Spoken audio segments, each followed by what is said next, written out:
네, 2022 시즌 연습 경기 리뷰하는 시간을 가져보도록 하겠습니다. 이제 토요일날 시범 경기가 본격적으로 시작이 되고, 오늘은 이제 연습 경기 3경기를 통해서 본 눈에 띈 선수들, 장면들, 그리고 이제 더 보완해야 될 부분, 아직 극초반이지만, 그리고 이제 내일은 또 시범 경기에서 어떤 부분을 좀 체크를 해봐야 되는지, 또 시범 경기 일정도 나왔기 때문에 그것도 간단하게 좀 살펴보고요. 그래서 전체적으로 리뷰, 프리뷰라고 생각을 하시면 되겠습니다. 앞으로 올라올 2개의 영상은. 그래서 오늘은 일단은 연습 경기 총결산을 먼저 해보려고 합니다. 사실은 연습 경기 누차 말씀드리지만 이 선수들이 첫 실전에 나서서 컨디션을 끌어올리는 단계고, 분명히 좋은 점, 안 좋은 점 있을 수 있지만 너무나 이제 과대하게 부풀릴 필요는 저는 없다고 보고요.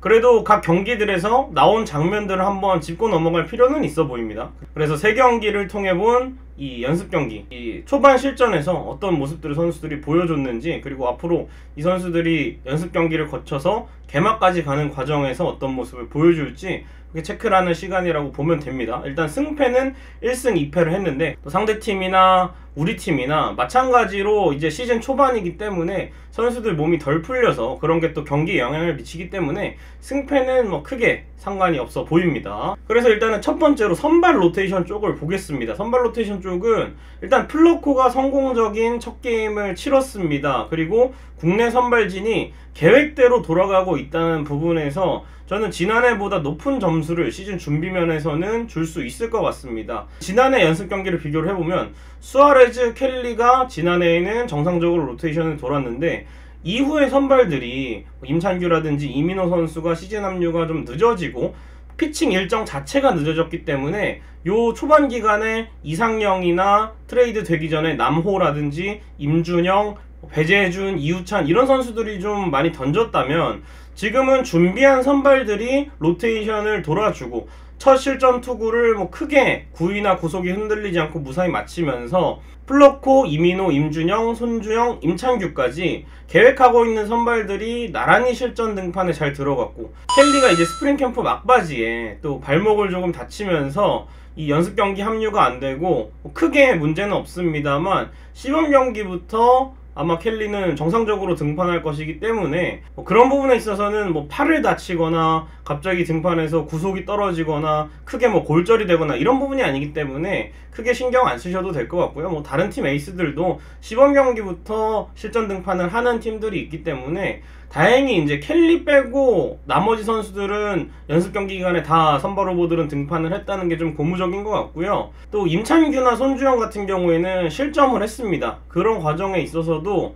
이 선수들이, 임찬규 선수 같은 경우에는 그날 이제 볼 하나 던지고 나머지 다 스트라이크 존에 넣으려 하는 모습이었거든요. 그래서 이 넓어진 스트라이크 존을 좀 더 실험해보는 빠른 볼 위주의 피칭을 하다가 또 실투가 돼서 홈런을 맞았고, 손주영 선수 같은 경우에는 초반에 이제 제구가 잡히지 않고 구속이 잘 나오지 않다 보니까 흔들리다가 실점 이후에 좋아지는 모습이 있었거든요. 그 기복만 조금 줄인다면 충분히 끝까지 개막까지 선발 로테이션 경쟁을 할 수 있을 것 같고, 이민호, 플러코, 임준영은 아주 구위나 구속이나 처음 투구한 것 치고는 괜찮은 성적을 냈다. 이게 상대 타자의 수준이 문제가 아니라 이 선수들의 구위나 구속 자체만 봤을 때, 임준영이 지난해 연습 경기에서 5실점을 하고 1군 엔트리에 탈락이 되고 퓨처스에서 계속 몸을 만들고 후반기에 올라왔고, 이민호 선수도 지난해 초반에 합류가 좀 늦어지고 퓨처스한 경기를 치르고 올라왔지만 시즌 내내 기복 있는 피칭을 보여줬고, 플러코도 일단은 한국에 오기 전에 지난해 성적이 안 좋았기 때문에 피칭 디자인을 바꾸거나 한국에 맞게, 한국 타자 스타일에 맞게 적응을 하는 게 중요했는데, 까봐야 알겠지만 초반에 페이스들은 다 좋아 보입니다. 그래서 선발은 오히려 크게 걱정이 될 것 같지 않는 초반의 분위기인 것 같고요. 두 번째는 이제 중간 개투인데, 중간 개투도 역시 대부분 좋은 컨디션으로 실점을 막았고, 이제 고우석 선수나 함덕주 선수 2022 시즌에 본격적으로 더 잘해야 되는 선수들이 연습 경기 등판 없이 시범 경기로 간 게 좀 아쉽긴 하지만, 이 선수들도 마찬가지로 시범 경기부터 실전 등판을 시작해서 초반부터 이 기존에 있는 필승조 자원 이정용, 김대유, 정우영, 진해수의 최성훈까지 그야말로 전원 필승조를 꿈꾸는 LG 트윈스 마운드 좋았던 게 안심이 되는 것 같아요. 올 시즌에 이 필승조 자원 중에 한 명이라도 빠지면 사실은 좀 어렵거든요. 지난해에도 시즌 중에 송은문 선수가 부상으로 빠진 이후에 마운드 구성에 굉장히 어려움을 겪었던 LG 트윈스였는데, 그런 부분들은 이제 이적생인 김진성, 신인인 최용화 선수가 또 무사히 실전 투구를 마치고 이렇게 질과 양을 모두 보강했다는 점에 있어서 상당히 박수를 쳐줄 만한 부분인 것 같고요. 시즌을 준비하면서 못하는 부분을 잘하게 만드는 것도 중요하지만 잘하고 있는 부분을 그대로 유지하는 것도 상당히 중요한 것이기 때문에 이 선수들이 좀 계속해서 또 시범 경기 기간에는 다른 선수들도 좀 번뜩이는 최지선이나 최동환 이런 선수들도 좀 컨디션이 올라오는 모습을 보여줬으면 좋겠습니다. 그리고 이제 투수 파트에서는 선발 불펜 1군 선수들은 얘기를 다 한 것 같고, 저는 추가로 요 선수들까지도 한번 짚어보고 싶습니다. 바로 이지강 선수와 허준혁 선수인데요. 두 선수가 일단은 육성 선수 신분입니다. 그래서 5월 1일 이후 정식 전환이 된 이후에 1군에 올라올 수가 있는데, 두 선수가 연습 경기 기간에 보여준 모습은 꽤 인상적이었습니다. 이지강 선수가 1이닝 1실점, 최고 구속 146km로 코칭 스텝에 기대를 걸고 있는, 그리고 퓨처스에서 선발로 기대를 할 수 있는 어느 정도의 구위나 구속이나 마운드에서의 운영 능력을 보여줬고요. 대신에 이제 이지강 선수 같은 경우에는 이 첫 번째 등판보다도 이제 시범 경기에는 경기들이 굉장히 타이트해서 계속해서 선발 투수에 나올 수 있는 선수들이 좀 많이 있을 거예요. 그래서 이지강 선수도 이제 실전 등판을 계속한다면 선발로의 기회에도 제가 생각하기에는 한두 경기 정도는 있어 보이거든요. 선발 로테이션, 기존 로테이션 선수들이 개막전 이후부터는 빡빡하게 돌아갈 테지만 시범 경기에서는 좀 더 여유있게 운영할 것이기 때문에 많은 투수가 필요하고, 이지강 선수도 분명히 첫 등판 때보다 더 큰 역할을 해야 될 수도 있습니다. 여기서 일단은 적응을 잘하는 게 중요하고, 개막 이후에도 퓨처스에서 좋은 모습을 보여준다면 저는 증식 전력감으로도 충분할 것 같은 느낌이 있고요. 허준혁 선수, 이 신인 드래프트 분석 영상에서도 우리 또 전문가 선생님께서 즉시 전력으로 평가를 했는데, 그 모습을 이번 두 경기에서 코칭 스텝의 눈도장을 충분히 찍었으리라 생각이 되고, 이 선수가 이제 대학교 때부터 본격적으로 투수를 한 선수이기 때문에 케이시 켈리나 백승현 선수처럼 야수에서 이제 투수를 전향한 케이스예요. 그래서 투수로서 좀 더 가다듬을 부분들이 분명히 있지만, 가지고 있는 빠른 볼이나 변화구의 구사 능력을 봤을 때는 개인적으로는 저는 불펜 투수 쪽이 좀 더 맞는 것 같거든요.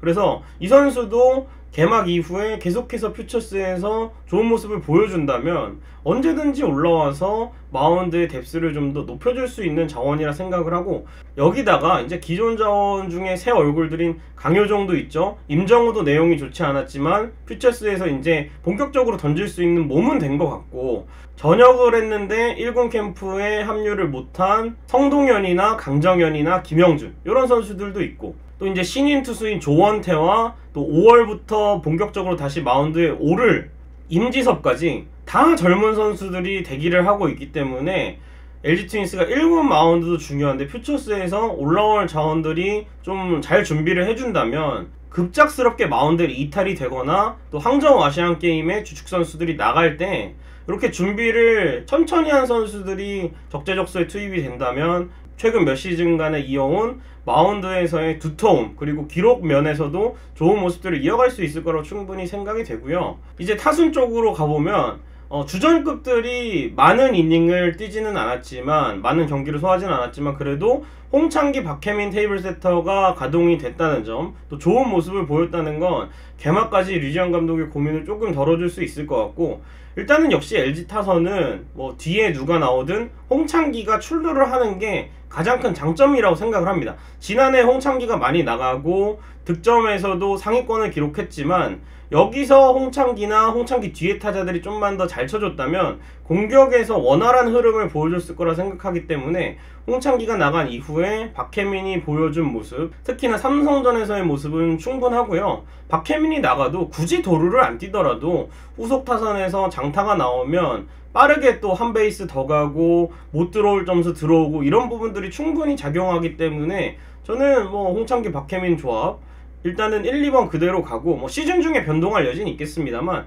굳이 지금 톱니바퀴가 돌아가고 있는 걸 바꿀 필요는 없다 생각이 되고요. 아직까지 뭐 시범 경기 기간이 남아있기 때문에 그 기간에 박혜민 홍창기 조합도 어찌됐건 실험을 하겠죠. 그래서 홍창기가 3경기 내내 1번 타자 스타팅으로 전경기 출루를 기록을 했고, 박혜민도 출장한 2경기에서 모두 안타를 기록했고, 삼성전에서는 안타와 타점을 기록했기 때문에 이 두 선수의 호흡이 상당히 연습 경기이긴 하지만 또 8일 경기에서는 홍창기 선수가 3번의 출루 모두 득점으로 연결됐다는 것이 상당히 고무적인 것 같고, 홍창기, 박혜민 순서도 중요하지만 저는 개인적으로 9번 타순에 홍창기 선수 앞에 타순에 좀 더 빠르고 출루를 잘하는 선수가 들어가는 게 중요하다고 봅니다.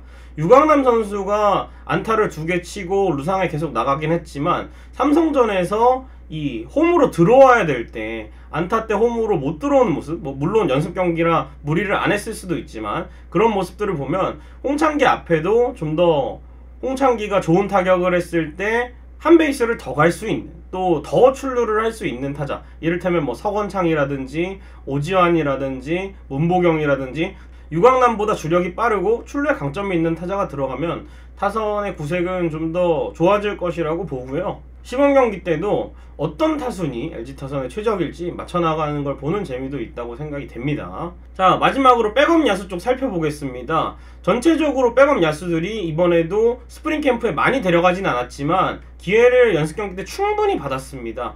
여기에 중심에는 저는 이영빈 선수가 있다고 봅니다. 이영빈 선수가 3경기에서 안타 2개를 쳤는데 모두 이제 좌투수 상대로 안타를 기록을 했고요. 또 안타를 치지 못했어도 타석에서 저는 지난해는 약간 진짜 생신인 선수를 보는 느낌이었는데 이번에는 좀 많이 성숙해진 프로의 경험이 도움이 된 그런 느낌을 받았습니다. 그리고 유격 수비도 실책성 플레이가 있긴 했지만 안정적으로 지난해보다 뭔가 좀 날것에서 자기 것으로 좀 만드는 그런 과정이 있었던 것 같고요. 또 눈에 띈 선수는 저는 이상호 선수였습니다. 이상호 선수가 멀티성이 강점이에요. 내야 전 포지션을 볼 수가 있고 유사시에는 중견수로도 NC에서 소화를 했었는데 이 선수가 수비에서도 특히 3루에 나왔을 때 강습 타구나 숏바운드 타구를 잘 처리한 모습도 있었고, 또 이제 루상에 나갔을 때 8회 삼성전에서 본인이 안타를 치고 나가고 1루 주자가 3루까지 도달을 할 때 본인도 한 베이스를 더 가는 모습이 상당히 인상적이었고, 이렇게 된다면 김용이나 구본혁의 공백을 이상호가 충분히 메워줄 수 있을 것 같고요. 또 외야 쪽에서는 신민재 선수가 눈에 띕니다. 신민재도 안타를 기록하고 타석에서 볼넷도 얻어내고 타석에서의 결과를 계속해서 만들어냈고, 주자로 나갔을 때도 도루를 하나 성공시키는 모습, 예전처럼 무턱대고 리드폭을 넓히거나 뛰려고 하지 않는 모습, 투수를 충분히 흔든 다음에 도루를 만들어내는 모습이 연습 경기긴 하지만 그래도 신민재가 야구가 점점 늘고 있다는 모습을 제가 계속해서 칭찬을 하고 있지 않습니까? 그래서 수비도 이제 좌익수, 중견수, 우익수, 이루수까지 소화를 할 수 있다는 점이 장점인데, 신민재 선수가 일단은 주루라는 확실한 툴을 갖고 있기 때문에 이 선수는 1군에 있으면 무조건 도움이 되고, 그만큼의 이제 야구 센스도 경험을 통해서 점점 늘어나가는 과정이라고 생각을 합니다. 그리고 이제 지명타자 백업 자리는 문보경이나 이재원이 이제 벤치 멤버가 아니라 이영종이나 이천웅, 기존 자원들이 캠프에 합류를 하지 못했기 때문에 주전으로 치고 나갈 수 있어야 돼요. 그러니까 매 경기를 같은 라인업으로 나올 수가 없잖아요. 더군다나 많은 주전 야수들이 이제 30대에 접어드는데, 지난해에도 사실은 지명타자로 김현 선수가 많은 타석을 소화하니까 다른 선수들도 체력 쪽에 문제가 있었고, 김현 선수 사실은 수비를 들어가야 더 잘 치거든요. 그래서 올해는 지명타자 자리를 좀 더 번갈아 맡아주고, 여기에 고참 선수들이나 다른 선수들이 지명타자를 맡아줄 때 수비에 들어갈 수 있는 선수들이 이제 앞서 말한 이영빈이나 문보경, 이재원인데, 문보경이나 이재원 선수가 캠프 때는 좋은 평가를 받았습니다만 실전에서는 사실은 아쉬운 모습을 좀 더 보여주고 컨디션이 좀 더 올라와야 되는 부분이 분명히 있기 때문에 사실은 이 선수들이 지난해 예상치 못하게 1군에서 기대 이상의 활약을 보인 게 맞거든요. 그렇지만 아직 많이 이제 부딪혀야 됩니다. 삼진도 많이 당해보고 병살타도 좀 쳐보고 클러치에서 실책도 좀 해보고 이렇게 경험을 통해서 만들어 나가는 과정이 필요하기 때문에 천천히 유망주 대하듯이 좀 대하면 될 것 같고요. 이 서건창 선수가 체력 안배를 해야 되는 2루 자리에도 뭐 루이즈가 2루로 가면 김민성이 나오고 혹은 2루에 들어갈 수 있는 선수들이 뭐 이상호라든지 그리고 이제 또 멀티 능력의 가능성을 좀 보여준 송찬희 선수도 수비는 아직 더 만들어야 하긴 하지만 내야 전 포지션을 들어갈 수가 있기 때문에 주전 경쟁도 주전 경쟁이지만 1군 엔트리에 개막 엔트리에 진입하는 젊은 선수는 누가 될지도 주목을 해보시면 좋을 것 같고 좀 더 눈여겨 체크해야 볼 거는 정주현 선수가 마산 경기엔 출장을 하다가 대구 경기에는 출장을 안 했습니다. 이렇게 연습 경기나 시범 경기 기간에는 보여줘야 될 선수들이 기대에 못 미치면 엔트리가 수시로 바뀌기 때문에 뭐 이 선수들을 당장 바꾸라는 게 아니지만 살아남기 위해서는 경쟁이 불가피하다 이렇게 생각을 하면 되겠습니다. 그래서 이 선수들을 보는 것도 내일 영상에서도 얘기하겠지만 내야 경쟁, 치열한 경쟁을 뚫을 수 있는 선수는 누가 될지 지켜보시기 바랍니다. 자, 연습 경기 총결산 한번 해봤습니다. 이렇게 제가 야구 경기에 대해서 얘기할 수 있는 것만 해도 아무리 이 비시즌 기간이 짧았다지만 상당히 반갑고 저도 참 준비를 잘 해야 될 것 같습니다. 올해도 지난해보다 더 좋은 콘텐츠로 여러분과 재미있는 LG 트윈스 이야기 같이 울고 웃을 수 있는 한 시즌이 됐으면 좋겠습니다. 준비 잘해서 더 좋은 콘텐츠로 보답드리겠습니다. 여러분 고맙습니다.